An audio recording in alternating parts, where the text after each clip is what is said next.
Hello viewers, మనం ఈ వీడియోలో గేమ్ చేంజర్ మూవీ గురించి క్రేజీ అప్డేట్ తెలుసుకోబోతున్నాం. మరి ఆలస్యం చేయకుండా వీడియోలోకి వెళ్ళిపోతాం. Mega power star Ram Charan హీరోగా నటిస్తున్న latest political action thriller game changer. Sensational director Shankar దర్శకత్వంలో తెరకెక్కుతున్న ఈ మూవీ కోసం మెగా ఫ్యాన్స్ కళ్ళు కాయలు కాసేలా ఎదురు చూస్తున్నారు. RRR తర్వాత చెర్రీ చేస్తున్న ఫస్ట్ మూవీ ఇదే కావడంతో గేమ్ చేంజర్ పై హైప్ గ్రాఫ్ నెక్స్ట్ లెవెల్ అన్నట్టుగా ఉంది.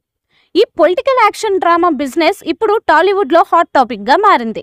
Game changer movie digital rights దిమ్మ తిరిగే ధరకు అమ్ముడు కాగా రిలీజ్ కి ముందే నిర్మాతలకు లాభాలు పంట పండిందని తెలుస్తోంది. మరి ఇంతకీ గేమ్ చేంజర్ స్ట్రీమింగ్ రైట్స్ ఎంతకు అమ్ముడయ్యాయి, నిర్మాతలకు ఎన్ని కోట్ల లాభం అనే వివరాల్లోకి వెళ్తే, game changer movie OTT rights ను అమెజాన్ ప్రైమ్ వీడియో దక్కించుకుంది.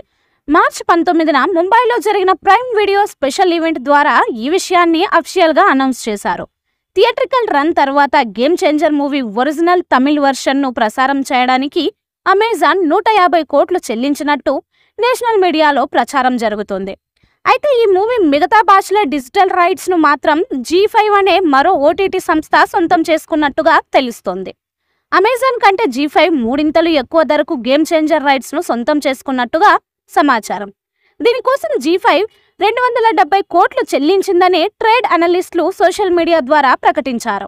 ఒకవేళ ఇదే నిజమైతే game changer movie teaser release కాకుండానే, కనీసం రిలీజ్ డేట్ ను అనౌన్స్ చేయకుండానే రైట్స్ ద్వారా 420 కోట్లు సంపాదించినట్టు.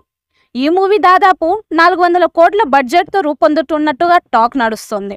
రిలీజ్ కంటే ముందే పెట్టిన బడ్జెట్ పైన 20 కోట్లు ఎక్కువగా రాబట్టి నిర్మాతలకు కాసుల వర్షం కురిపిస్తోంది ఈ మూవీ. ఈ విషయం తెలిసిన మెగా అభిమానులు మరి చెర్రీ మూవీనా మజాగా అంటూ కాలర్ ఎగరేస్తున్నారు. ఈ సినిమాలోని 7 నిమిషాల యాక్షన్ సీక్వెన్స్ కోసం శంకర్ ఏకంగా 70 కోట్లు ఖర్చు చేశాడని, మరో పాట కోసం 23 కోట్లు ఖర్చు అయ్యిందని వార్తలు వచ్చిన విషయం తెలిసిందే. ప్రస్తుతం గేమ్ చేంజర్ మూవీ షూటింగ్ చివరి దశకు చేరుకుంది. రీసెంట్ గా విశాఖపట్నంలో ఈ మూవీ షూట్ జరిగింది. 2 ఏళ్ల క్రితమే ఈ మూవీ షూటింగ్ మొదలు కాగా పలు కారణాలతో ఆలస్యం అవుతూ వచ్చింది. నెక్స్ట్ షెడ్యూల్ హైదరాబాద్ లో జరగనుంది.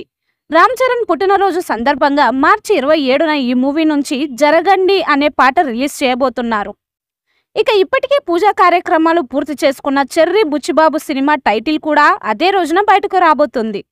మార్చి 27న రామ్ చరణ్ సుకుమార్ మూవీ అప్డేట్ కూడా రాబోతోంది. ఈ మూవీపై మీ అభిప్రాయాన్ని కామెంట్ బాక్స్లో తెలియజేయండి. ఈ వీడియో మీకు నచ్చితే లైక్ చేయండి, షేర్ చేయండి, కామెంట్ చేయండి. మరిన్ని అప్డేట్స్ కోసం మన ఛానల్ని సబ్స్క్రైబ్ చేయండి. అలాగే పక్కనే ఉన్న గంట సింబల్ని గట్టిగా టంగ్ టంగ్ అని కొట్టేసేయండి.